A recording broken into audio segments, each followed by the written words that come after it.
ধূমপান, মদ্যপান ও তামাকজাত দ্রব্য সেবন স্বাস্থ্যের পক্ষে ক্ষতিকারক। আমাদের আজকের গল্পটি সম্পূর্ণ প্রাপ্তবয়স্ক ও প্রাপ্তমনস্কদের জন্য। আমাদের চ্যানেলের সমস্ত গল্প শুনতে এখনই সাবস্ক্রাইব করুন আমাদের ইউটিউব চ্যানেলটিকে। বেল আইকনে ক্লিক করতে ভুলবেন না সমস্ত গল্পের আপডেট এবং নোটিফিকেশন সবার আগে পাওয়ার জন্য। নমস্কার, আমি পার্থপ্রতিম রয়েছি আপনার সঙ্গে, আর আপনারা শুনছেন রহস্যের অন্ধকারে। তবে গল্প শুরু করার আগে একটি বিশেষ বার্তা।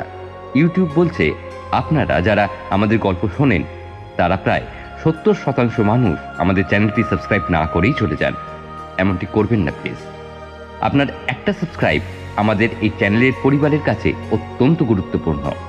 আপনার হাত ধরেই এই পরিবারটি আরো বড় হয়ে উঠবে, তাই সাবস্ক্রাইব করে তবেই যাবেন প্লিজ। আজ রহস্যের অন্ধকারে চ্যানেলে আপনার জন্য থাকছে শ্রী অমিয় নস্করের কলমে প্রাপ্তবয়স্ক ও প্রাপ্ত মনস্কদের জন্য এক ভিন্ন স্বাদের গল্প, ভেতরে ফেলতে দাও।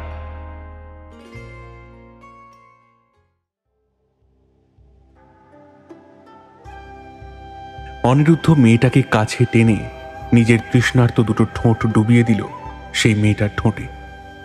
অতঃপর ধীরে ধীরে অনিরুদ্ধ মেয়েটার বুকের উপর থেকে কাপড় টেনে সরিয়ে দিল। একটা হ্যাঁচকায় ছিঁড়ে ফেলল লাল ব্লাউজের আংটা। উন্মুক্ত হল নিটোল, লোভনীয়, নিখুঁত, গোলাকার ফর্সা দুটো মাংসপিণ্ড। সে দুটো দেখতেই সেখানে মুখ গুজে দিয়ে খেতে শুরু করলো সে। কি করছো? সারো মোরে, পাগল হয়ে যাব। তারপর টানতে টানতে খুলে ফেলল নিম্নাঙ্গের কাপড়। একটা সময় পর পুরোপুরি উলঙ্গ হয়ে গেল মেয়েটা। না না, মোর ভীষণ লজ্জা করতাছে। ভালোবাসার মানুষের কাছে লজ্জা কিসের? এই তো আমি তোমাকে জড়িয়ে ধরেছি, তোমার শরীরই আভরণের মতো।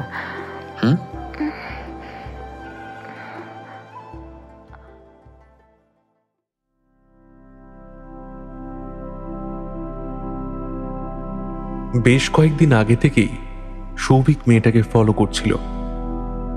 মেয়েটারও চোখে মুখে সৌভিকের প্রতি আকর্ষণ, বলা ভালো প্রেম লক্ষ্য করা যায়। তবে এখনো কেউ কাউকে সেই প্রেমের কথা বলতে পারেনি।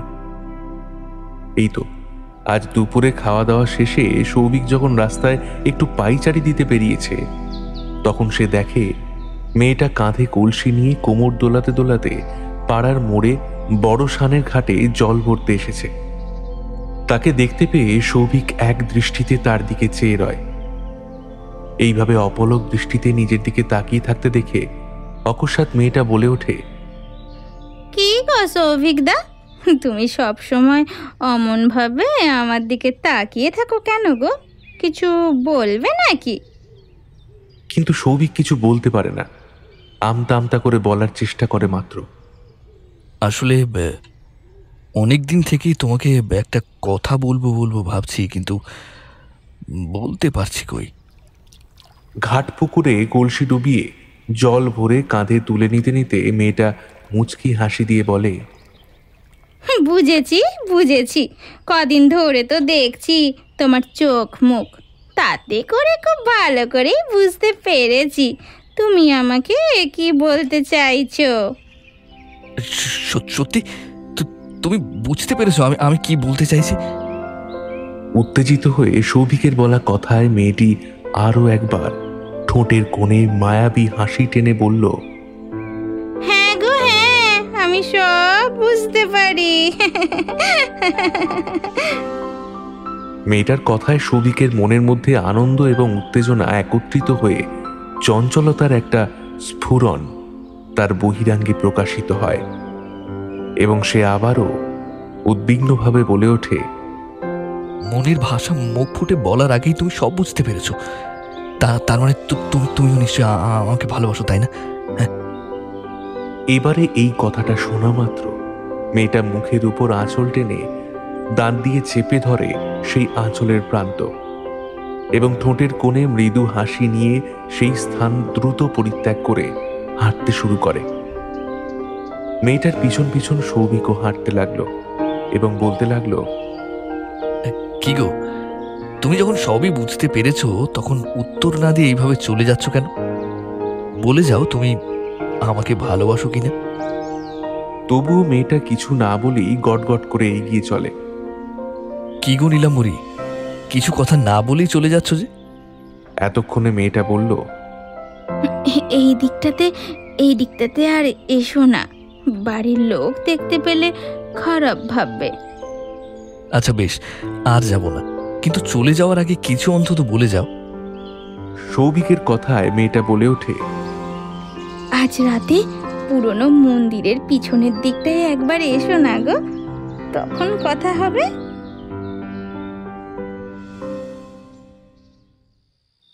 আজ রাতেই মেয়েটা সৌভিককে দেখা করতে বলেছে। তাই রাত নামার পর সে সকলের অজান্তে সুযোগ বুঝে বাড়ি থেকে বেরিয়ে পড়ে। রাত তখন প্রায় 11টা। বাড়ি থেকে পুরনো মন্দির পায়ে হেঁটে 10 মিনিটের পথ।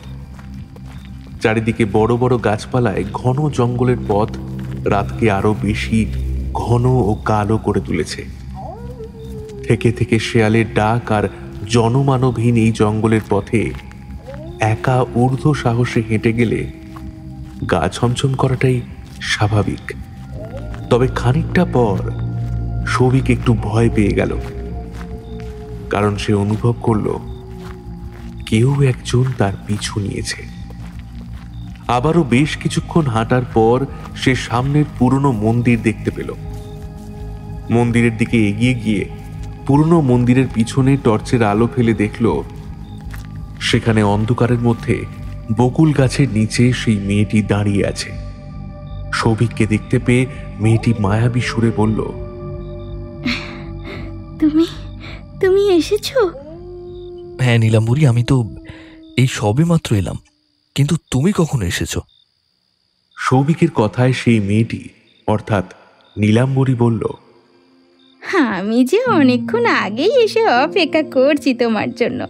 তুমি আসতে এত দেরি করছিলে, তাই মাঝে মধ্যেই মনে হচ্ছিল তুমি হয়তো আর আসবে না, কিন্তু আমার বিশ্বাস ছিল জানো তুমি আসবে, কারণ কারণ তুমি যে আমাকে সত্যি সত্যি ভালোবাসো।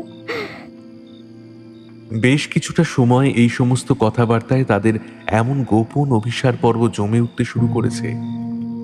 এমন সময় সৌভিক নীলাম্বরীর দুটো হাত ধরে চাঁদের শুভ্র আলোয় তার দিকে তাকিয়ে বলল, নীলাম্বরী, আমি তোমাকে খুব ভালোবাসি, আমি তোমাকে বিয়ে করতে চাই। কথাটা শোনা মাত্র লতানো উদ্ভিদ যেভাবে বনস্পতিকে জাপটে ধরে থাকে ঠিক তেমনি তৎক্ষণাৎ নীলাম্বরী সৌভিককে জড়িয়ে ধরে তার ঘাড়ে মুখ গুজে বলে ওঠে, আমিও তোমাকে ভালোবাসি, আমিও তোমার সঙ্গে ঘর বাঁধতে চাই, আমি তোমাকে ভালোবাসি। এতক্ষণে সৌভিক নিজের বুকের উপর থেকে মেয়েটার মাথা তুলে তার কপালে একটা চুম্বন এঁকে দেয়, এবং সেই মুহূর্তে নীলাম্বরীর চোখ দুটো রংমশালের ঝলমলে আলোর মতো জলজলে হয়ে ওঠে। একটা জাদুর মতো সর্বত্র মায়ার বাতাবরণ ছড়িয়ে দেয় তা। আর মায়া ভরা মিষ্টি কণ্ঠে নীলাম্বরী বলতে থাকে, জানো তো সৌভিক দাদা, আমাকে কেউ ভালোবাসে না। সৌভিক বলে, না না, আর দাদা বলে আমাকে লজ্জিত করো না। আজ থেকে আমি যে তোমার প্রেমিক, কেউ না ভালোবাসলেও আমি তোমাকে ভালোবাসবো। তারপর সেই আলোক উজ্জ্বল আভায় ও মিষ্টি কথার সুরে সৌভিকের চারিদিকে কেমন যেন এক জাদু বাস্তবতার মহল সৃষ্টি হলো। সে ভুলে গেল সে কে, তার এখন কি করা উচিত। এমন সময় নীলাম্বরী বলল, আমাকে শক্ত করে জড়িয়ে ধরো, আরো শক্ত করে জড়িয়ে ধরো। ঠিক সেই সময় হঠাৎ আকাশ ফাটা আওয়াজে বজ্র বিদ্যুৎ সহ বৃষ্টি শুরু হয়েছে। কিছুটা সময় বৃষ্টিতে ভিজেছে দুজন, তারপর দৌড়ে গিয়ে পুরনো মন্দিরের ভিতরে আশ্রয় নিয়েছে। সৌভিক কেমন যেন একটা ঘোরের মধ্যে পড়েছে। পরিচিত মেয়ে নীলাম্বরীর অপরিচিত মায়া মিশ্রিত মিষ্টি মিষ্টি কথায় সে দিক বিদিক জ্ঞান শূন্য হয়ে নীলাম্বরীকে জড়িয়ে ধরে। জেগে ওঠে তার প্রথম রিপুর পারঙ্গমতা।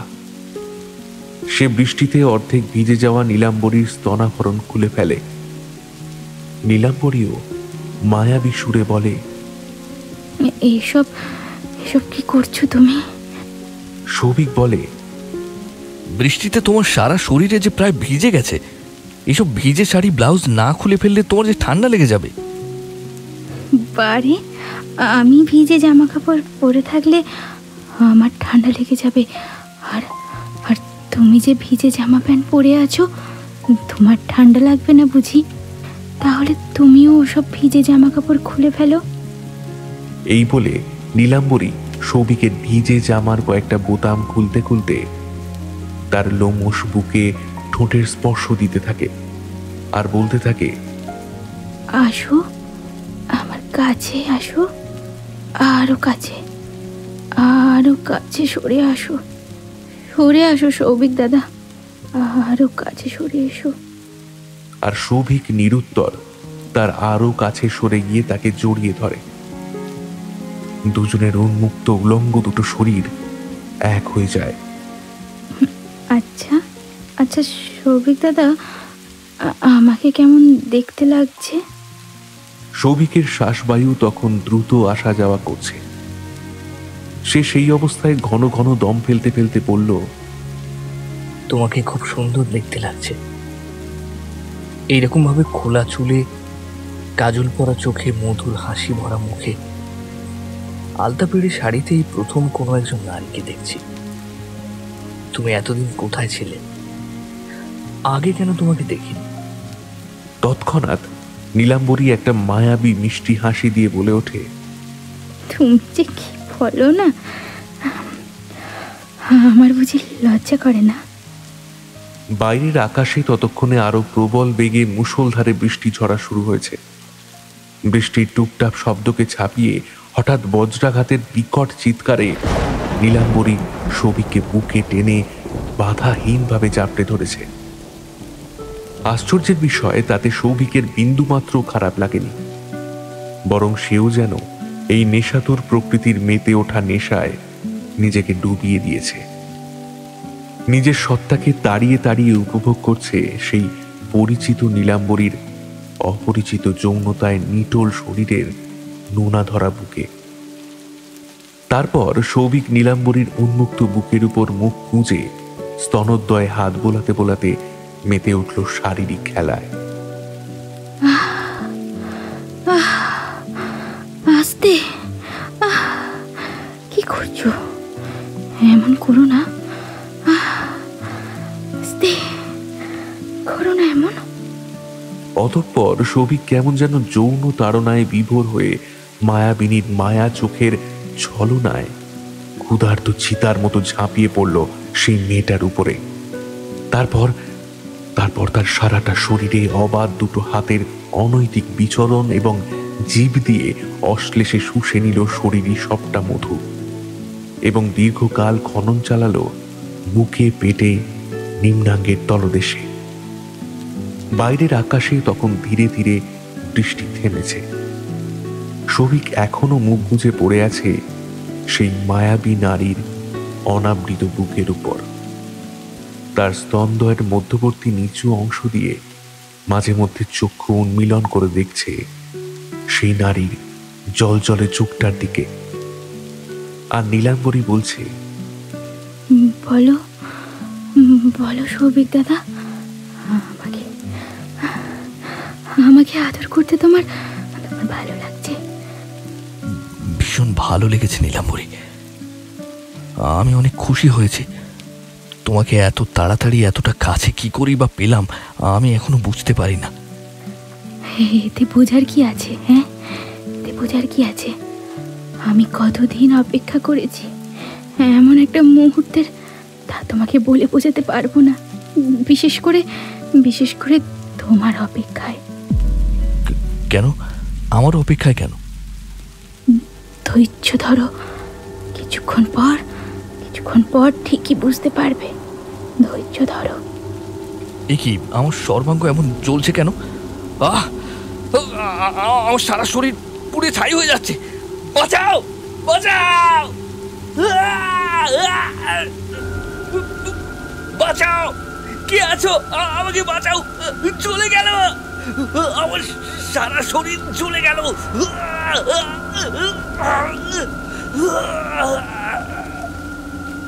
এই ঘোর অন্ধকারের সমুদ্রে পতিত হয়ে সৌভিক সেই আধার স্বপ্নে মৃত্যু চিৎকার করছে, বাঁচাও বাঁচাও করে সাহায্য চাইছে, মৃত্যু যন্ত্রণায় ছটকাতে ছটকাতে চারিদিকে হাতড়ে বেড়াচ্ছে বাঁচার শেষ ঠিকানা।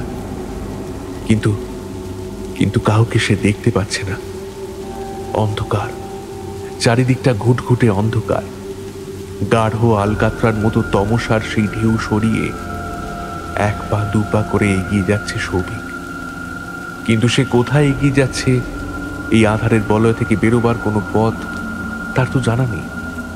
অথচ চারিদিকের বড় বড় গাছপালাগুলো যেন তাকে বিদ্রুপ করে পাগলের মতো মাথা দোলাচ্ছে, এবং সেই গাছপালার শরীরে বাধাপ্রাপ্ত হয়ে তার বাঁচার জন্য শেষ আর্তনাদ প্রতিধ্বনিত হয়ে ফিরে আসছে। সঙ্গে ক্রমাগত বয়ে আসা শীতল একটা বাতাস তার শরীরের সমস্ত রোমকূপগুলোকে সজাগ করে দিচ্ছে। প্রকৃতির নৈসর্গিক এই দৃশ্যপট দেখতে দেখতে ঐশাচিক আনন্দের অট্টহাসিতে হেসে উঠছে নীলাম্বরী।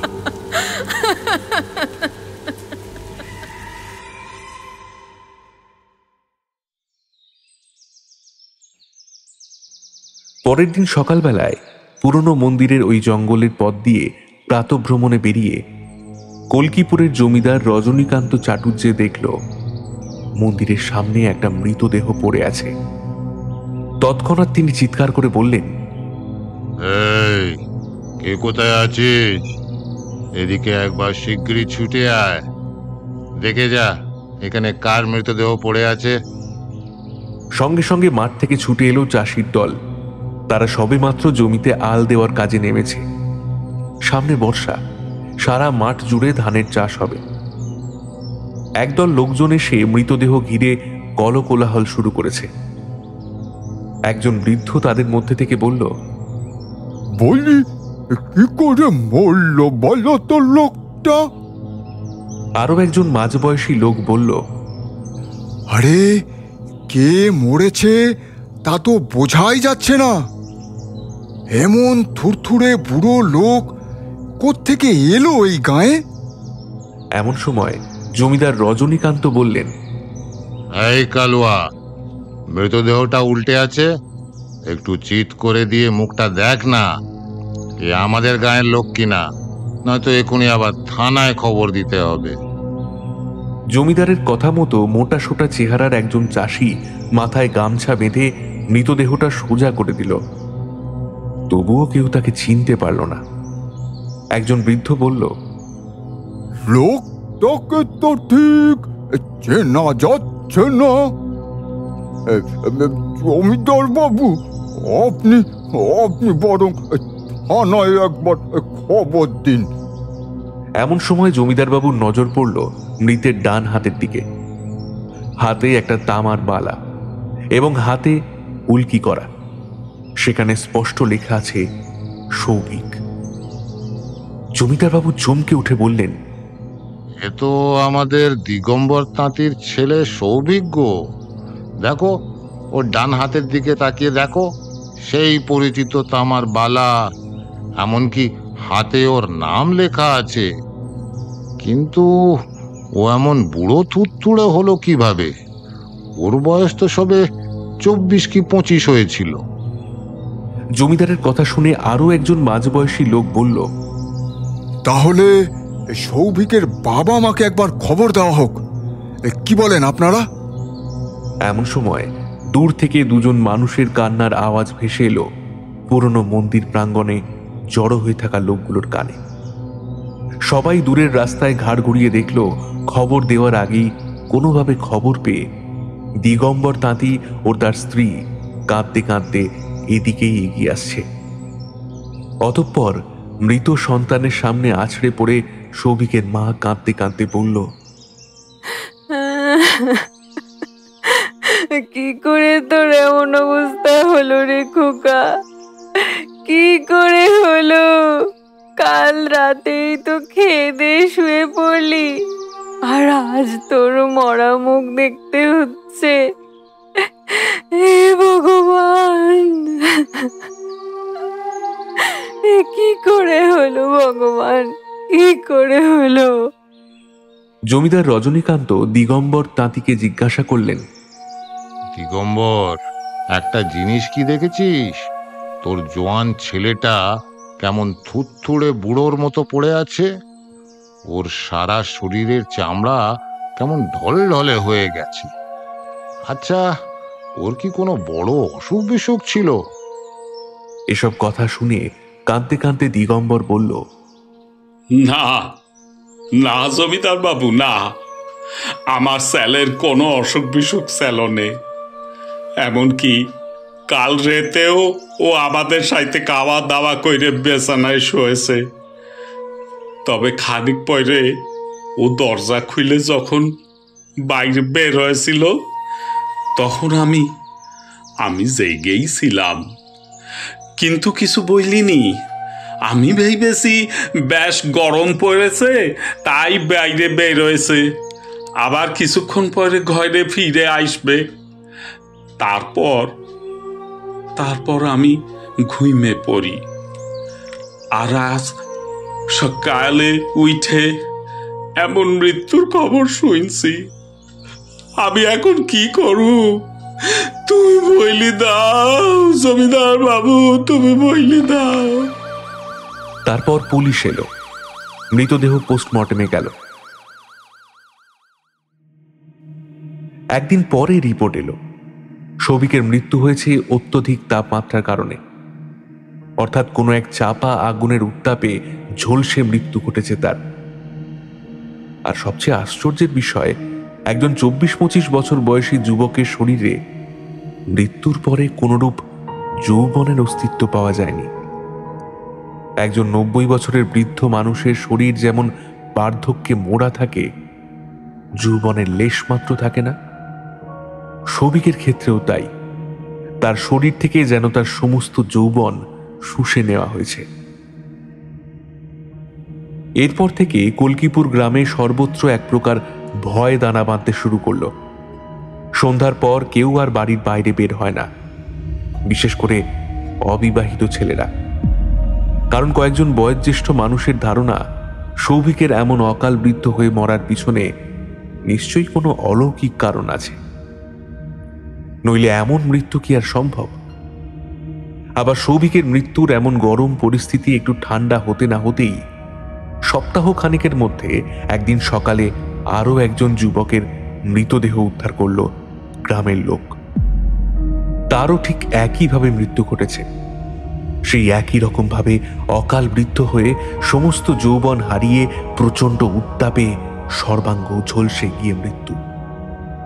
তাই এমন অস্বাভাবিক মৃত্যু কেন হচ্ছে, কি কারণে, এর সূচনাই বা কোথায়, কিভাবে এর নির্মূল সম্ভব, সেসব বিষয়ে কথা বলার জন্য কলকিপুর গ্রামের সব লোকজন বিকালবেলা একত্রিত হয়েছে গ্রামের শীতলা মন্দিরের বড় মাঠে।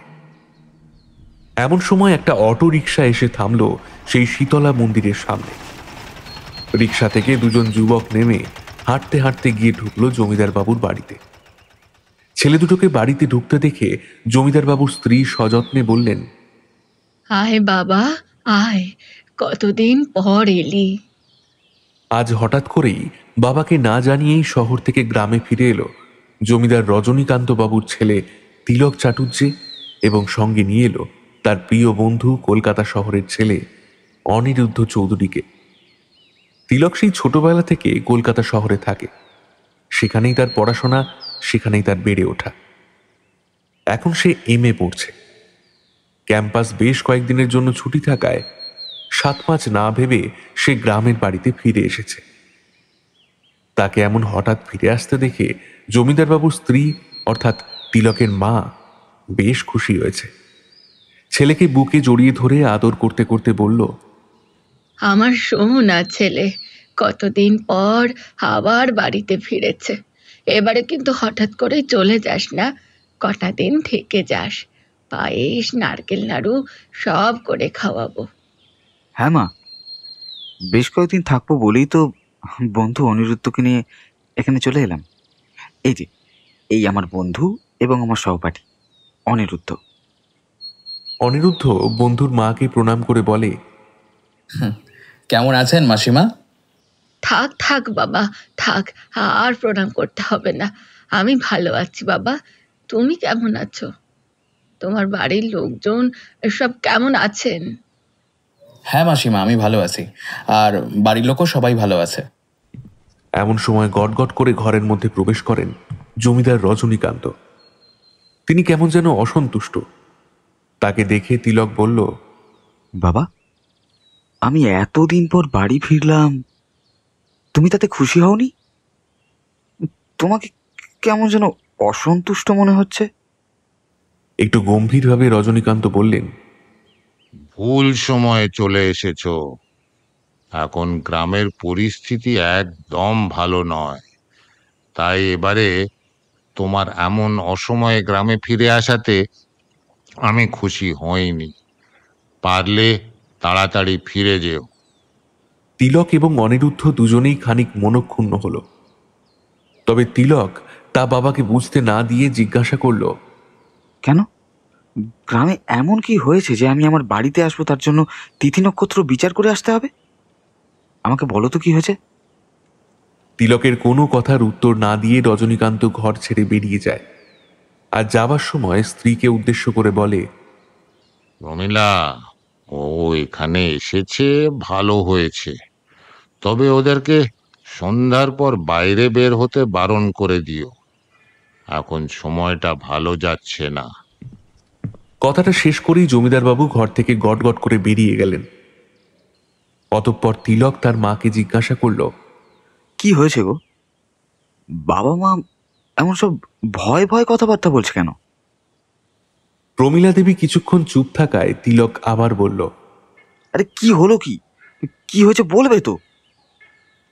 ছেলের জোর জবরদস্তিতে প্রমীলা দেবী আর চুপ করে থাকতে পারলেন না। অতঃপর ভয় মিশ্রিত সুরে বলে ফেললেন, এ গায়ে পরপর দুটো মৃত্যু ঘটেছে, তাও আবার সে মৃত্যু অলৌকিক মৃত্যু। অনেকে মনে করে এই মৃত্যুর পিছনে কোনো পৈশাচিক কারণ আছে। এসব কথা শুনে তিলক হো হো করে হেসে উঠে বলল, মৃত্যু হয়েছে তা মানলাম। আচ্ছা, এটা তো সাধারণ বিষয়, তাই না? মানুষের জন্ম আছে, মৃত্যু তো থাকবেই। কিন্তু তোমরা কি করে জানলে যে এই মৃত্যুর পিছনে অলৌকিকতাই দায়ী? মায়ের কথায় হো হো করে হাসতে হাসতে তিলক আবারও বলল, আচ্ছা বাদ দাও, তুমি এসব ভাবনা ছেড়ে আমাদের জন্য টিফিনের ব্যবস্থা করতে দেখি। খুব খিদে পেয়েছি, সত্যি বলছি। যাই, আমি ফ্রেশ হয়ে আসি। হ্যাঁ। এই বলে তারা ঘরের মধ্যে চলে গেল। তারপর ফ্রেশ হয়ে সন্ধ্যায় টিফিন খাওয়ার পর অনিরুদ্ধ তিলককে বলল, ভাই চল একটু বাইরে থেকে ঘুরে আসি। তোদের গ্রামের এই সন্ধ্যাকালীন পরিবেশটা কেমন হয় একটু দেখে আসি। অনিরুদ্ধর প্রস্তাবে রাজি হয়ে তিলক বলল, হ্যাঁ হ্যাঁ চল, বের হই। তোকে পুরনো মন্দির, বড় খালপাড়, ছোট মাটির রাস্তা সব দেখাবো, চল। এই বলে তারা দুজনে ঘর ছেড়ে বাইরে বেরিয়ে পড়ে। জমিদারবাবুর স্ত্রী প্রমীলা তাদের পিছু ডেকে বলে, কোথায় চললি খোকা? সন্ধ্যার পর তোর বাবা বাইরে বেরোতে তোদেরকে বারণ করলেন না? মায়ের ডাকে সাড়া দিয়ে তিলক বলল, তুমি কিছু চিন্তা করো না মা, আমরা একটু পরেই ফিরে আসবো। অবাধ্য সন্তানের মঙ্গল কামনা করে প্রমীলা শেষমেশ বলে ওঠে, হে মা জগৎজননী, মা মাগো, আমার সন্তানের যেন কোনো ক্ষতি না হয় মা। ওদের তুমি রক্ষা করো, রক্ষা করো মাগো, রক্ষা করো। দুর্গা দুর্গা। এদিকে তিলক এবং অনিরুদ্ধ দুজনে মিলে বাইরের দিকে ঘুরতে বেরিয়েছে। কিছুক্ষণ আগেই পাড়ায় সন্ধ্যা নেমেছে, তাই এখনো গ্রামের কয়েকটা বাড়ি থেকে 7 ঘন্টার আওয়াজ ভেসে আসছে তাদের কানে। তিলক অনিরুদ্ধকে বলল, হ্যাঁ হ্যাঁ চল, প্রথমে আমরা একটু ওই বড় খালপাড়ের দিকটা ঘুরে আসি। হ্যাঁ চল চল। এই বলে গোধূলির লাল আলো মিশ্রিত সন্ধ্যাবেলায় তারা পুরো কলকিপুর গ্রামের বড় খালপাড় দেখার জন্য বড় খালের দিকেই রওনা দিল। খালপাড়ের রাস্তা ধরে তারা হাঁটছে। রাস্তার দুদিকে দাঁড়িয়ে আছে মেহগিনি গাছ। হাঁটতে হাঁটতে ঝরা পাতার খসখসে আওয়াজ তাদের বুকে ভয়ের শিহরণ সৃষ্টি করে। এমন সময় অনিরুদ্ধ বলল, কি রে ভাই, তোদের গ্রামে কি কোনো সুন্দরী মেয়েটে নেই নাকি? এখনো পর্যন্ত তো একটাও তো চোখে পড়লো না। আরে আমার কতদিনের শখ একটা পুরো নিখাদ গ্রামের মেয়েকে বিয়ে করব, কিন্তু এখন যা দেখছি সে সুখ আমার আর হবে না। কেন রে, পূরণ হবে না কেন? আলবাত হবে।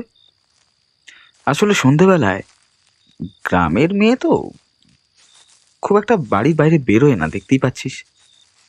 সকালে দেখবি কেমন সুন্দরী সুন্দরী মেয়ে আছে এখানে। হ্যাঁ চল চল, কি বা করা যাবে। আজ বড় খালপাটটা দেখে আসি, কাল না হয় মেয়ে দেখতে যাব। এইসব গল্পগুজব করতে করতে তারা হেঁটে চলেছে। হাঁটতে হাঁটতে পিছন ফিরে তারা দেখল বেশ ঘন জনবসতিপূর্ণ এই গ্রাম। সন্ধ্যের পরে প্রত্যেকটি ঘর কেরোসিন ল্যাম্প কিংবা হ্যারিকেনের আলোয় জ্বলজ্বল করছে। চারিদিকে বনস্পতির পাহারা বসানো। তিলক বলে উঠল, জানিস তো, আমাদের গ্রামের এই দক্ষিণ দিক থেকে বয়ে গেছে চওড়া একটা খাল। ওই খালের জল ব্যবহারের জন্য পাড়ের বিভিন্ন জায়গায় ঘাট বাঁধানো আছে, ওই দেখ। কিন্তু আশ্চর্যের বিষয়, এই গ্রামে এখনো পর্যন্ত বিদ্যুতের আলো এসে পৌঁছয়নি, জানিস তো। এইসব কথাবার্তায় এগিয়ে যেতে যেতে হঠাৎ তাদের চোখে পড়ল বড় খালপাড়ে বুড়ো বট গাছের তলায় একটা চায়ের দোকান আছে এবং একদল লোক চা খেতে খেতে বটগাছ তলায় মাদুর বিছিয়ে হ্যারিকেন জেলে তাস খেলছে। তারা তিলক ও অনিরুদ্ধকে আকস্মিক দেখতে পেয়ে অবাক হলো এবং তাদের মধ্যে থেকে একজন মাঝবয়সী লোক বলল, কিরে খোকা, তুই জমিদার বাবুর ছেলে না? তিলক উত্তর দিল, হ্যাঁ, আমি জমিদার রজনীকান্ত চাটুর্যের ছেলে তিলক চাটুর্যে। কথাটা শুনে সেই লোকটা আবার বলল, কলকাতা থেকে কবে এলি খোকা? সঙ্গে ওকে বন্ধু নাকি? তিলক বলল, হ্যাঁ কাকু, ও আমার বন্ধু। আমরা আজই কলকাতা থেকে এসেছি। এতক্ষণে সেই লোকটা একটু গম্ভীরভাবে বলল, তাড়াতাড়ি বাড়ি ফিরে যা খোকা, তাড়াতাড়ি বাড়ি ফিরে যা। সন্ধ্যের পর এই গ্রামে কোনো যুবক ছেলে ঘুরে বেড়াতে পারে না। ঘুরে বেড়ালে তার ক্ষতি হতে পারে।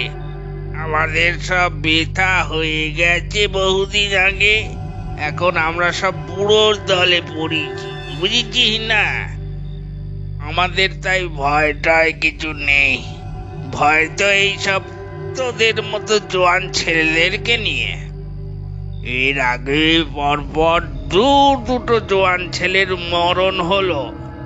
সেসব মৃতদেহ দেখলে তোরা ভয় পেয়ে যাবি। পুরো শরীর থেকে যৌবন শুষে নিয়ে 24 বছরের ছেলেকে পুরো 90 বছরের ছোট্ট বুড়ো করে মেরে ফেলেছে। সবটা শুনে অনিরুদ্ধ বলল, কে মেরেছে? কি মেরেছি, কখন মেরেছি সে কথা কেউ জানি নে বাপু। আমরা জানলে তো হয়েই যেত। তবে গ্রামে এখন কোনো এক অলৌকিক শক্তির উপস্থিতি আছে, তা আমরা কম বেশি ভালোই বুঝতে পারছি। তাই এখানে আর দাঁড়াস রে খোকা, চলে যা, ঘরে ফিরে যা। কাল দিনের বেলায় গ্রাম ঘুরে দেখিস। এখন ফিরে যা। বাবা সমবয়সী একজন লোক এমন করে বারবার বাড়িতে ফিরে যাওয়ার পরামর্শ দিচ্ছে, তা সম্পূর্ণ হেলায় উড়িয়ে দেওয়া যায় না। তাই তারা বাড়িতে ফেরার উদ্দেশ্যে বড় খাল পার ফেলে বাড়ির পথে হাঁটতে শুরু করেছে। বেশ কিছুটা পথ হেঁটে ফেরার পর তারা পাড়ার মধ্যে প্রবেশ করল। তারপর কয়েক পা ফেলে পূর্বে এগিয়ে গিয়ে চাঁদের স্বচ্ছ আলোয় দুজনে দেখল একজন অপূর্ব সুন্দরী মেয়ে কাঁধে কলসি নিয়ে বড় সানের পুকুরে জল ভরতে এসেছে। তার চোখে চোখ পড়ে যেতেই অনিরুদ্ধ তার রূপ স্নিগ্ধতায় মোহিত হল। কি দারুণ কুঁড়ি পদ্মের পাপড়ির মতো তার চোখ, যেন হাজার তারার আলো ভরা আছে তার শরীরে। তার পরনে একটা লাল পেড়ে সাদা শাড়ি, আঁচলের একটা কোণ কোমরে গোঁজা আছে, আর মাথার চুলগুলো দুদিকে বিনুনি করে বাঁধা। তারা দেখলো তাদের চোখের সামনে থেকে মৃদু হাসি দিয়ে কাঁধে কলসি নিয়ে এগিয়ে গেল মেয়েটা। মেয়েটার বয়স কত হবে? আনুমানিক 20-21। তবে এইভাবে তার চলে যাওয়ায় কি জানি কেন অনিরুদ্ধ সহ্য করতে পারল না। হঠাৎ পিছন থেকে সে তাকে ডাক দিল। এই যে শুনছেন? হ্যাঁ হ্যাঁ, আপনাকেই বলছি। অনিরুদ্ধ ডাকে মেয়েটা দাঁড়ালো। তারপর অনিরুদ্ধ আর তিলক তার সামনে এগিয়ে যেতেই মেয়েটা তাদের দেখে লজ্জায় মুখের উপর ঘোমটা টেনে নিল। অনিরুদ্ধ বলল, আপনার ভয় করে না? না মানে এই সন্ধেবেলায় আপনি একা একা জল নিতে এসেছেন। মেয়েটা নরম সুরে মায়াবী কণ্ঠে রুটির উপর আলতো করে মাখন লাগানোর মতো নম্রতা দিয়ে বলল, আমরা গ্রামের মেয়ে গো বাবু, আমাদের তো কাজ না করলে পেটের ভাত হয় না। তাই দিন দুপুর কি বা রাত দুপুর কি, কাজ জমি থাকলেই তা যে কোনো সময়ই করতে হবে। কিন্তু আপনারা তো ঠিক চিনতে পারলুম না। অনিরুদ্ধ বলল, আমার বাড়ি কলকাতায়, বহুদিন পর বলতে পারেন এই গ্রামে এলাম। এখানেই আমার বন্ধুর বাড়ি। এই যে আমার পাশে আমার বন্ধু দাঁড়িয়ে আছে, এই ও কিন্তু জমিদার পুত্র তিলক। আপনারা তো নিশ্চয়ই চিনবেন। এই রে, সরি সরি, তুমি বলে ফেললাম। মেয়েটা আবারও অনিরুদ্ধের কথায় মিষ্টি সুরে বলল, আচ্ছা আচ্ছা বেশ, তাইলে কলকাতা থেকে এই গ্রামে ঘুরতে এসেছেন তা বেশ, কিন্তু হঠাৎ আমারে ডাকলেন যে? এবারে অনিরুদ্ধ বেশ মিষ্টি সুরে বলল, আসলে আপনাকে দেখে ভীষণ ভালো লাগলো, তাই অন্তর থেকে মনে হচ্ছিল এক্ষুনি এই মুহূর্তে আপনার সাথে কথা বলা উচিত। তাই আর কি বলতে পারেন, কোনো কারণ ছাড়াই আপনার সাথে কথা বলা শুরু করলাম। অনিরুদ্ধর এমন কথায় লজ্জা পেয়ে মেয়েটা একটু হেসেই মাথা হেঁট করে তাড়াতাড়ি পা চালিয়ে হাঁটতে শুরু করেছে এবং অনিরুদ্ধ তার পিছু নিয়েছে। তিলক অনিরুদ্ধর হাত চেপে ধরে ফিসফিস করে বলল, ভাই আর যাস না, কাল দেখা হলে কাল আবার কথা বলিস, নইলে গ্রামের লোকে বুঝে যাবে সালা তুই শহর থেকে এখানে মেয়েবাজি করতে এসেছিস। চল। অনিরুদ্ধ বলল, তুই এইখানে দাঁড়া, নয়তো আমার সাথে চল, কিন্তু কাজে বাধা দিস না প্লিজ। এই বলে অনিরুদ্ধ মেয়েটার পিছন পিছন হাঁটতে হাঁটতে বলল, আমি অনিরুদ্ধ চৌধুরী, শহর থেকে এসেছি। আর হ্যাঁ, আগামীকাল আপনার সাথে কিন্তু অনেক গল্প করব। বিকালের দিকে ওই খালপাড়ের দিকটায় আসব। আপনি আসবেন কিন্তু, আমি অপেক্ষায় থাকব। তখন অনিরুদ্ধর কথায় মেয়েটা মুচকি হাসি দিয়ে বলে ওঠে, কেন গো সৌরে বাবু, আমারে কি তোমার পছন্দ হয়েছে বুঝি? কথাটা বলেই হাসতে হাসতে দূরের অন্ধকারে মেয়েটা মিলিয়ে গেল তার হাসি।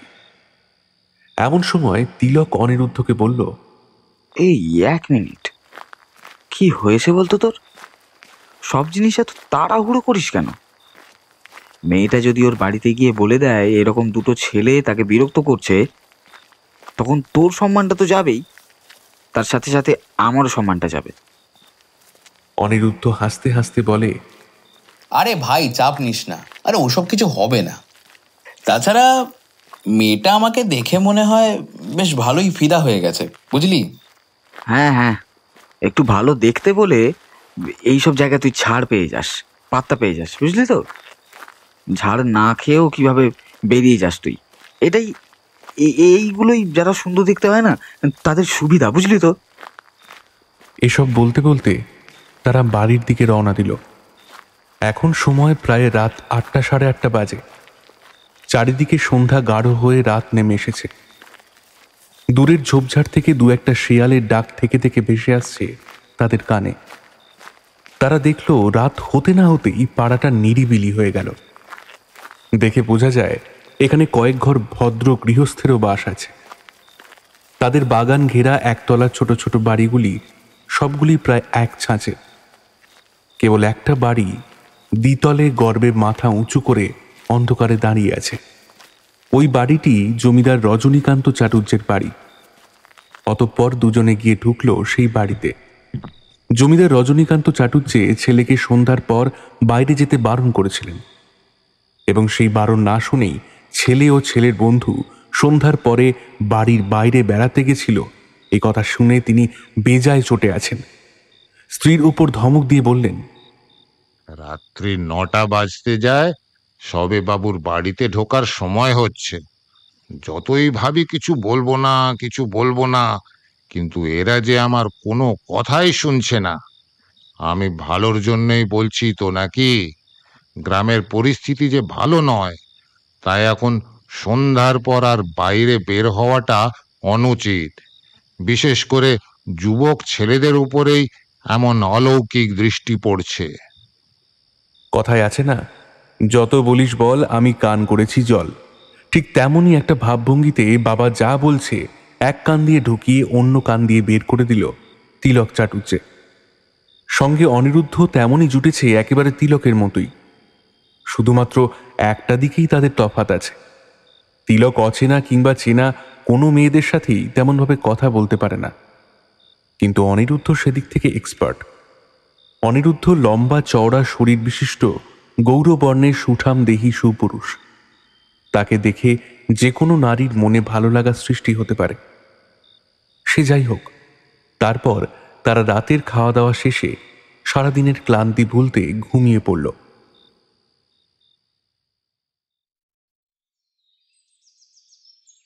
পরের দিন অতি ভোরে গ্রামের বেশ কিছু লোকজনের চিৎকারে তিলক ও অনিরুদ্ধর ঘুম ভেঙে গেল। আবারও মরেছে, কে কোথায় আছো গো? বেরিয়ে এসে দেখো, আবারও গায়ের এক জোয়ান ছেলে আকালে বৃদ্ধ হয়ে মরেছে। সর্বনাশ হয়ে গেল। হায় হায় রে, ছেলেটা বোধহয় সেই পিশাচির কবলে পড়েছিল। যা যা যা। এইসব লোকগুলোর মধ্যে থেকে একজন মাঝবয়সী লোক গ্রামের জমিদার রজনীকান্ত চাটুর্যেকে ডাকতে শুরু করেছে। জমিদার বাবু, ও জমিদার বাবু, বেরিয়ে আসেন, বেরিয়ে এসে দেখেন আবারও একজন মরেছে। তবে কি এইভাবে আমাদের গায়ের জোয়ান ছেলেগুলো সব আকালে বৃদ্ধ হয়ে মরবে? ও জমিদার বাবু, আপনি এবার কিছু অন্তত একটা করেন। এই সমস্ত চেঁচামেচি ও ডাকাডাকিতে জমিদার ও জমিদারের ছেলে তিলক বাইরে বেরিয়ে আসে। জমিদার সকলের উদ্দেশ্যে বলে, কিভাবে যে কি হয়ে যাচ্ছে সে তো আমাদের কারোরই জানা ব্যাপার নয়। তাছাড়া এ বিষয়ে পুলিশও তদন্ত চালাচ্ছে, কিন্তু কিচ্ছু সুরাহা যদি না হয় তো এখানে আমার বা আপনাদের কি বা করণীয় থাকতে পারে বলুন? তাই সব থেকে ভালো হবে যদি গ্রামের জোয়ান ছেলেগুলো সন্ধ্যার পর আর বাড়ির বাইরে বের না হয়। এতক্ষণে অনিরুদ্ধ বিছানা ছেড়ে বাইরে বেরিয়ে আসে। তারপর সে তিলককে বলে, এই আজ আবারও নাকি কেউ একটা মরেছে। এই চল তো একবার দেখে আসি সেই বিভৎস মরা। এই বলে দুজনে খানিকটা হেঁটে এগিয়ে গেল মৃতদেহটার দিকে। সেখানে গিয়ে প্রথমেই তারা অবাক হলো এটা দেখে যে মৃতদেহটা যেখানে পড়ে আছে, গতকাল রাতে সেইখানে দাঁড়িয়ে অনিরুদ্ধ সেই অপরিচিত মেয়েটার সাথে কথা বলেছে। তারপর তিলক হঠাৎ বলে উঠল, ছেলেটার এমন জঘন্য অবস্থা কি করে হলো বলতো? মাত্র 24-25 বয়সের ছেলে এভাবে মরে পড়ে আছে। দেখ, পুরো যেন 90-95 বয়সী থুরথুরে বুড়ো। কিন্তু কয়েক মুহূর্তের মধ্যে একজন মানুষ এতটা কিভাবে বুড়ো হয়ে যেতে পারে বলতো? এ কি কোনো মানুষের দ্বারা সম্ভব? অনিরুদ্ধ বলে, বোধহয় নতুন কোনো রোগের ভাইরাস ছড়িয়েছে এই গ্রামে, তাই এমন করে অকালবৃদ্ধ হয়েই মানুষের মৃত্যু ঘটছে। আর সেই ভাইরাসের বাহক শুধুমাত্র ইয়াং ছেলেরা।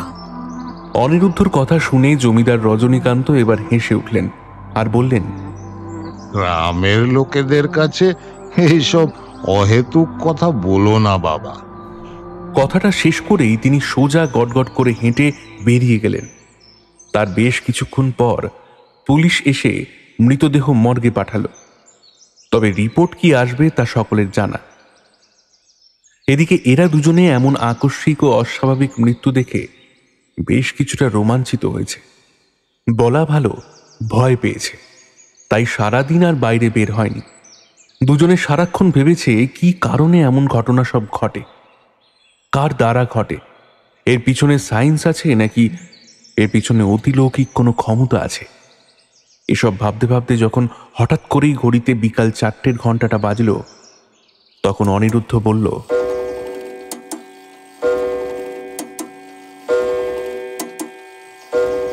চল এখন একটু খালপাড়ের দিকে যাই। আসলে গতকাল যে মেয়েটাকে আসতে বলেছিলাম, ও যদি এসে থাকে আমার জন্য অপেক্ষা করতে হবে। কোথায় আবার ফিরে যাবে না যাবে কে জানে। তখন তো আবার কেলেঙ্কারি হবে, কোনোদিনই আবার দুজনের দেখা হবে না। তাই চল শেষবারের মতো একবার দেখাটা করেই আসি। বন্ধুর প্রস্তাবে তিলক বলে ওঠে, হ্যাঁ চল চল ফেরা যাক। এই বলে দুজনে বিকেল 4টের সময় খালপাড়ে গিয়ে সেই মেয়েটার অপেক্ষায় দাঁড়িয়ে থাকে। গ্রামের ছোট ছোট বালক বালিকারা মাঠে খেলা করছে। দুটো ক্ষুদে শিশু ধুলো মাটি নিয়ে মিছিমিছি খাবার তৈরি করছে। একজন বউ বাসন্তী খেলায় বউ তোলার ডাক নিয়ে গেছে। এসব দেখতে দেখতে বিকাল গড়িয়ে সন্ধ্যা হলো। মাথার উপর দিয়ে দল বেঁধে উড়ে গেল বাদুড়ের ঝাঁক। সেই বাদুড়ের ডানার শব্দ গোনা যায় তিলক ও অনিরুদ্ধর বুকে, কারণ দুজনের এই দীর্ঘ সময় অপেক্ষার মধ্যে দিয়ে সন্ধ্যা নেমে এলো। কিন্তু এখনো এলো না সেই মেয়ে। অতঃপর তারা দুজন বাড়িতে ফিরে এলো। তারপর কেটে গেল আরো বেশ কয়েকটা দিন। তার মধ্যে প্রতিদিন অনিরুদ্ধ সেই মেয়েটার সাথে দেখা করার চেষ্টা করেছে, কিন্তু কিছুতেই আর তার দেখা হয়নি। কিন্তু আজ সকালে হঠাৎ বাইরে খালপাড়ের রাস্তায় অনিরুদ্ধর দেখা হয়ে যায় সেই মেয়েটার সঙ্গে। কিন্তু রাগে অভিমানে অনিরুদ্ধ তাকে কিছু বলে না। অনিরুদ্ধর এমন রাগ দেখে অনিরুদ্ধর পথ আটকে দাঁড়িয়ে সেই মেয়ে বলে ওঠে, রাগ করেছো আমার উপরে? সেদিন বইকালে দেখা করতে বলেছিলে, দেখা করি নাই বলে অভিমান হয়েছে বুঝি, তাই না? অনিরুদ্ধ রাগী সুরে বলে, আমার পথ ছেড়ে দাও, আমাকে যেতে দাও প্লিজ। মেয়েটা আবার মায়াবী সুরে মিষ্টি করে বলে, আরে আমি যে তোমার পরীক্ষা নিচ্ছিলুম, তুমি আমার প্রথম দেখায় সত্যি ভালোবেসে ফেলেছিলে নাকি মিথ্যে কথা কইছিলে, তা একটু খতিয়ে দেখছিলুম আর কি। তাই তো জোর করেই কদিন বাড়ি থেকে বের হই নাই। বিশ্বাস করো আমার কথা, আমি তোমার পরীক্ষা নিচ্ছিলুম, তুমি পরীক্ষায় পাস করছো। আসলে আমি ধরেই নিছিলুম সব পুরুষ মানুষ একরকম হয়, খালি নারীর শরীর চাই। এবারে অনিরুদ্ধ আবারও রাগী স্বরে বলে উঠল, আগে না ম্যাডাম, আপনি ভুল করছেন, সব পুরুষ একই রকম হয় না। দোহাই তোমার, আর রাগ করে থেকো না। বলো আজ কখন কোথায় দেখা করতে হবে? আমি কথা দিচ্ছি আজ আমি ঠিক আইব। অনিরুদ্ধ সব রাগ অভিমান ভুলে গিয়ে বলে, তুমি আসবে তো? ঠিক বলছো তো আমাকে? আইবো আইবো আইবো, এই 3 সত্যি করে কইলাম আইবো। এবার বলো তো কোথায় দেখা করব? তাহলে ওই জঙ্গলের পথে মন্দিরের কাছে এসো, ওই 8টা থেকে 8:30 নাগাদ এসো। ওইখানেই কথা হবে তোমার সঙ্গে। আসবে কিন্তু, আমি অপেক্ষা করব। আচ্ছা বেশ, আইবো। এই বলে দুজনে যে যার মতো বাড়ি চলে যায়। অনিরুদ্ধ বাড়িতে ফিরে তিলককে জানায়, শোন না ভাই, আজ সকালে না সেই মেয়েটার সাথে আমার দেখা হয়েছিল এবং কথাও হয়েছিল। ভাবছি আমি মেয়েটাকে প্রপোজ করে দেব, কারণ ওকে না আমার ভীষণ ভালো লেগে গেছে। এই জানিস তো, আজ 8:30টার সময় আমার সাথে ওই পুরনো মন্দিরে দেখা করতে আসবে বলেছে। তুই যাবি কিন্তু আমার সাথে। অনিরুদ্ধর কথা শুনে তিলক ভয়ে আঁতকে উঠে বলে, তুই রাতের বেলা বাইরে বের হবি? না না, খবরদার না, এসব আমি একদম পছন্দ করি না, বের হতে হবে না। প্রেমের চক্করে পড়ে জীবনটা যাক আর কি। দেখ ভাই, আমি তো যাবই, তুই আমার সঙ্গ দিবি কি দিবি না সেটা বল, না হলে আমি একাই যাব। না ভাই, আমি এসবের মধ্যে নেই। তোকে সব জায়গায় ঘুরিয়ে ঘুরিয়ে দেখিয়ে দিয়েছি, তুই একাই যা ভাই, আমি যাব না। হ্যাঁ ঠিক আছে, তাহলে আমি একাই যাব। তারপর দীর্ঘক্ষণ রাতের অপেক্ষা করতে করতে কেটে গেল। অতঃপর যখন ঘড়িতে 8টা বেজেছে, তখন জমিদার রজনীকান্ত জমিদার স্ত্রী প্রমীলার চোখে ফাঁকি দিয়ে পা টিপে টিপে ঘরের বাইরে বেরিয়ে এলো অনিরুদ্ধ একা। তারপর ছোট একটা টর্চ লাইটের আলো ফেলে অনিরুদ্ধ এগিয়ে চলল পুরনো মন্দিরের দিকে। বেশ কিছুটা পথ অতিক্রম করে পুরনো মন্দিরের সামনে যেতেই চাঁদের ক্ষণিক আলোয় অনিরুদ্ধ দেখল সামনে পুরো মন্দিরের ক্ষয়প্রাপ্ত চাতালের উপর সেই মেয়েটি একটা আলতা পেড়ে শাড়ি পরে বসে আছে। মেয়েটা অনিরুদ্ধকে দেখতে পেয়ে বলল, তুমি তুমি এইসো? হ্যাঁ আমি এসেছি, তোমার ভালোবাসার টানে আমি এখানে আসতে বাধ্য হয়েছি। তৎক্ষণাৎ মেয়েটা অনিরুদ্ধকে জড়িয়ে ধরে বলে, আমি আমি তোমার বিয়ে করতে চাই, আমি তোমার সঙ্গে সংসার করতে চাই, আমি যে তোমার ভালোবেসে ফেলছি। কিন্তু আজ আর কোনো কিন্তু নয়, আমিও তোমাকে ভালোবাসি, তোমাকে আমি বিয়ে করতে চাই। সঙ্গে সঙ্গে মেয়েটা একটু উত্তেজিত হয়ে বলে ওঠে, আমি তোমার কাছে একটা বিষয় গোপন করছি, আজ সত্যি বলতে চাই, তুমি শুনবা আমার কথা? কি বলতে চাও? তোমাদের ওই কল্পিপুর গ্রামের জোয়ান ছেলেরা সব এক এক করে মরে যাচ্ছে, তুমি এইটা বলতে চাও তো? আরে ওইসব কথা অনেক শুনেছি, আর ইচ্ছা করছে না, প্লিজ। মেয়েটা আবার বলল, আমি তোমারে একটা সত্যি কথা কইতে চাই, সে কথা শোনার পর তুমি আমারে আর বিয়ে করতে চাইবা না। তাহলে থাক, ও কথা তোমাকে বলতে হবে না। তাছাড়া যাই হয়ে যাক, আমি তোমাকে বিয়ে করবই। তাই এখন আমার কাছে এসো সোনা, তোমাকে একটু আদর করি। কথাটা শুনে তৎক্ষণাৎ মেয়েটা চিৎকার করে বলল, না না না না, এ সম্ভব নয়, আমার সাথে তোমার মিলন সম্ভব নয়। আমার সাথে তোমার মিলন হলেই যে তোমার মৃত্যু ঘটবে, আর আমি চাই না তোমার মৃত্যু ঘটুক। অবাক হয়ে অনিরুদ্ধ বলল, দোষ, এসব কি বলছো তুমি? আমি যা কইছি সত্যি কইছি, আমি তোমার সাথে মজা করতাছি না। আমি একজন বিষ কন্যা, আমার সাথে মিলন ঘটলেই তোমার সঙ্গে সঙ্গে মৃত্যু হবে। আমার সঙ্গে মিলন হলেই তোমার সমস্ত যৌবন চলে আসবে আমার শরীরে, আর তুমি বুড়ো থুরথুরে হয়ে যাবা, সর্বাঙ্গ অধিক তাপে জ্বলতি জ্বলতি শেষ হয়ে যাবে আমার বিষে। আরে এইসব কি বলছো? এইসব আবার হয় নাকি? বিষকন্যা ফিসকন্যা, দূর। হ্যাঁ, আমি বিষকন্যা। আমি একদিন বহু মানুষের প্রাণ নিছি, কিন্তু এই প্রথম আমি কোনো মানুষের প্রেমে পড়ছি, তার সঙ্গে মানুষ হয়ে আমার ঘর করতে ইচ্ছে করছে। কিন্তু তুমি কিভাবে হলে বিষকন্যা? কেউ তো আর বিষকন্যা হয়ে জন্মগ্রহণ করে না। নাকি আমি শহরের ছেলে বলে তুমি আমার সাথে ওই মস্করা করছো?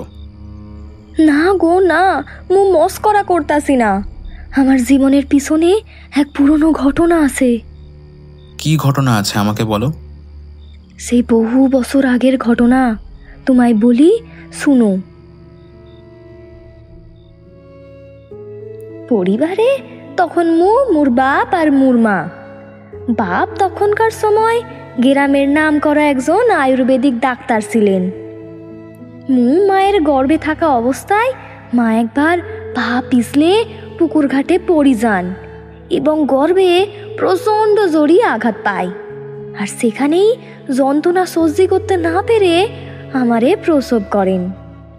তখন আমি সবেমাত্র 7 মাস 3 দিন পূর্ণ করেছি, তাই সময়ের আগে অস্বাভাবিক এই জন্মের জন্যই তিনি পৃথিবী ছেড়ে চলে যান। আর এক বিরল রোগে আক্রান্ত হয়ে আস্তে আস্তে বড় হইতে থাকি। বাপ বহু রকমভাবে আয়ুর্বেদিক চিকিৎসা করেছেন, কিছুটা উপকারও হয়েছে সেই চিকিৎসায়। তবে আশ্চর্যের বিষয়, এই 14-15 বছর বয়সে এসে আমি দেখলুম আমার সকল সমবয়সীদের শরীরে বসন্তের নতুন ফুলের মতো যৌবন আইসে ভিড় করছে, কিন্তু তখনও মোর শরীরে সেই বাচ্চাদের মতোই রয়ে গেছে। এরপর আরও 5-7 বছর পার হয়ে যায়, তখনও মোর শরীরে কোনো পরিবর্তন নাই। না নারী সুলভ নিটোল নিখুঁত মেদে ভাঁজ পরা শরীর আছে, নাকি মাতৃত্বের চিহ্ন বহনকারী স্তন আছে, আর না আছে শরীরে যৌবন। এইসব বিষয় নিয়ে আমি এত ভাইঙ্গা পড়লাম, আর বাইরে বাইর হতাম না, কিছু খেতাম না। বাবা খাইতে ডাকলে চুপ করে বিছানায় মুখ গুজে শুয়ে থাকতুম। নীলাম্বরী, নীলাম্বরী, মা আমার, আয় খেয়ে নিবি, আয়। আর মন খারাপ করে শুয়ে থাকিস না মা, আয়, চলে আয়। মুখ খাবো না বাপ, তুমি খাইয়া লও, আর আমারে শুধু শুধু বাইরে আইসতে বলো না। আমি আর সমাজের কাছে নিজের মুখ দেখাতে পারতাছি না। তাছাড়া তুমিও কি মুখ দেখাতে পারছো? ঘরে 20-21 বছর বয়সী মেয়ে, অথচ তুমি চাইলেও একটা পাত্রের সম্বন্ধ আনতে পারবা না, কারণ তোমার মাইয়ার শরীরে যে বিরল রোগ আছে, তার শরীরে যে যৌবন আসে নাই। কোন মুখে তুমি জামাই খুঁজবা? হে ঈশ্বর, আমারে এমন কষ্ট দেওয়ার কি দরকার ছিল? চাইলে তো তুমি আমারে মোর মায়ের সাথেই মেরে ফেলতে পারতে। এ জীবন মোর চাই না, ঈশ্বর, এ জীবন মোর চাই না, চাই না।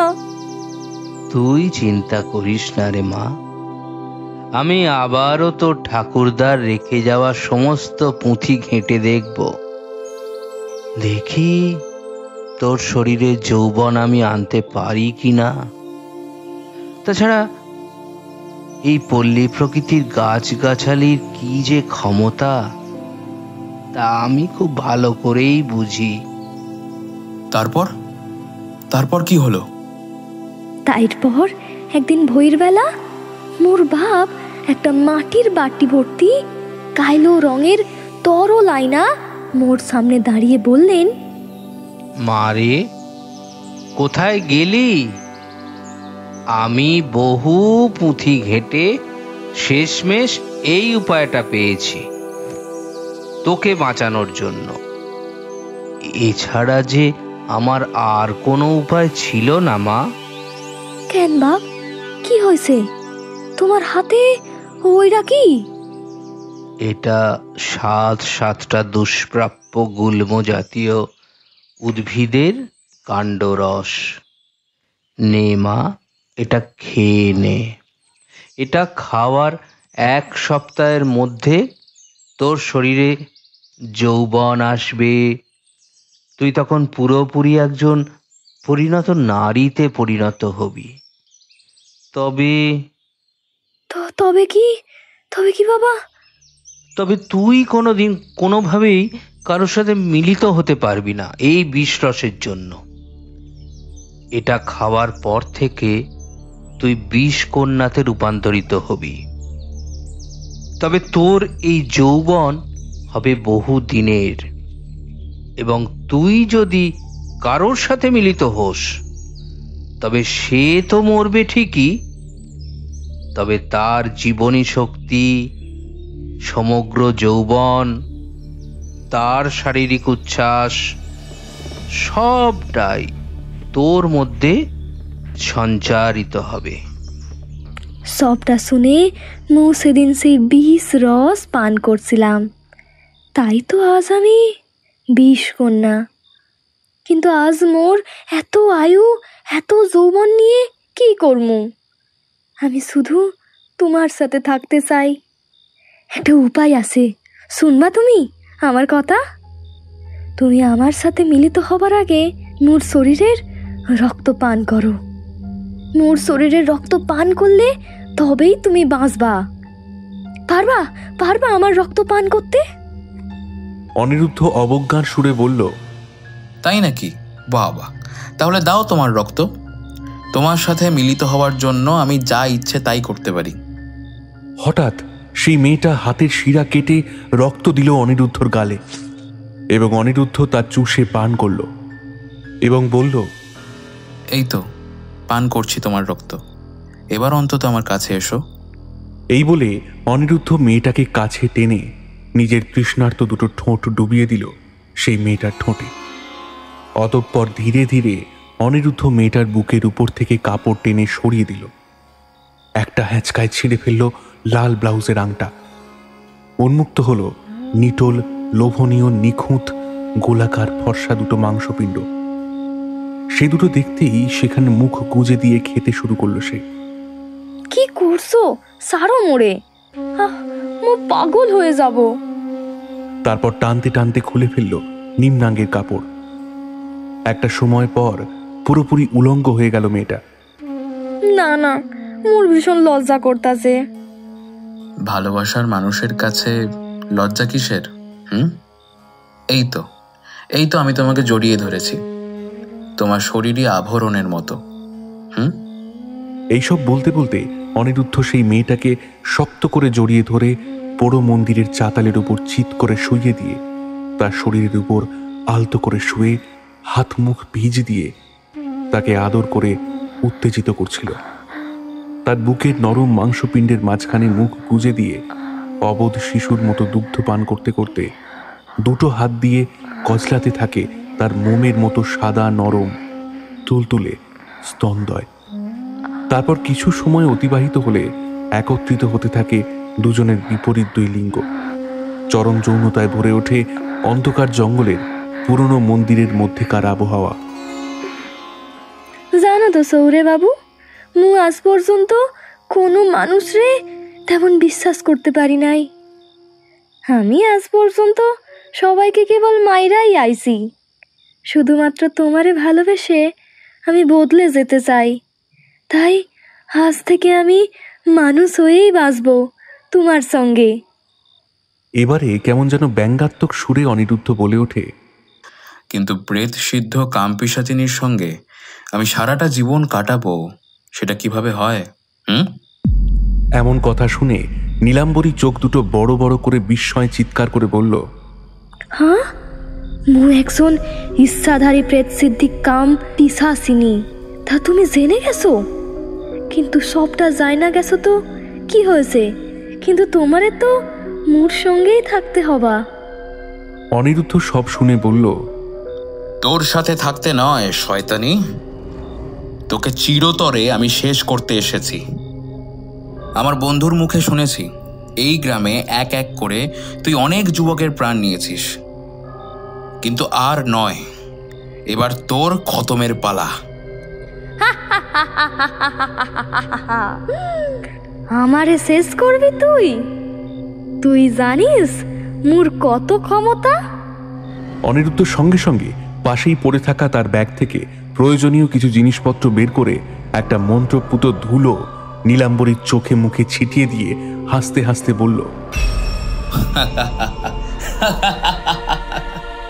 শহর থেকে তন্ত্রবিদ্যা শিখে এখানে এসেছি শুধুমাত্র তোর মতো একজন প্রেত সিদ্ধ কাম পিশাচিনীকে ধরব বলেই। আমি জানি শুধুমাত্র আয়ুর্বেদিক চিকিৎসা দিয়ে নয়, তোর বাবা তোর শরীরে প্রেত চালনার সময় তোর শরীরে এমন কাল্পনিক যৌবন এনেছিল। এতক্ষণে নীলাম্বরীর সারা শরীরে জ্বালা করতে শুরু করেছে। সাইরা দে, মোর সারা শরীর জ্বালা করতেছে কেন? উফ, কি প্রচন্ড জ্বালা! সাইরা দে আমারে, সাইরা দে। না, আজ আর কোনো ছাড়াছাড়ির সিন নেই, আজ থেকে শুধু শেষ করার পালা। জ্বলে যাচ্ছে মোর সারা শরীর। সাইরা দে বলে দিচ্ছি। ওহো, আস্তে আস্তে গাটা জ্বলে যাচ্ছে বুঝি? আর কিছুটা সময়, তারপর তোর পুরো শরীরটা পুড়ে ছাই হয়ে যাবে। কে কোথায় আছো মোরে? বাঁচাও! এতদিন সাধারণ মানুষের যৌবন শুষে তাদের নৃশংসভাবে হত্যা করেছিস। আজ দেখ মৃত্যু কত যন্ত্রণার। তাছাড়া ঈশ্বরের দেওয়া শরীর নিয়ে মানুষকে খুশি থাকতে হয়। এটা নেই ওটা নেই, কতজনের তো কত কিছু নেই, তা বলে সব কিছু এইভাবে জোর করে ছিনিয়ে নিয়ে এর মতো চালনা করবি, তাতে প্রকৃতি অনেক রুষ্ট হয়। তারপর সেই রাতে ছটফট করতে করতে প্রেত সিদ্ধ কাম পিশাচিনী নীলাম্বরীর বিনাশ হল এবং কলকিপুর গ্রামে জোয়ান ছেলে মরা বন্ধ হয়ে গেল।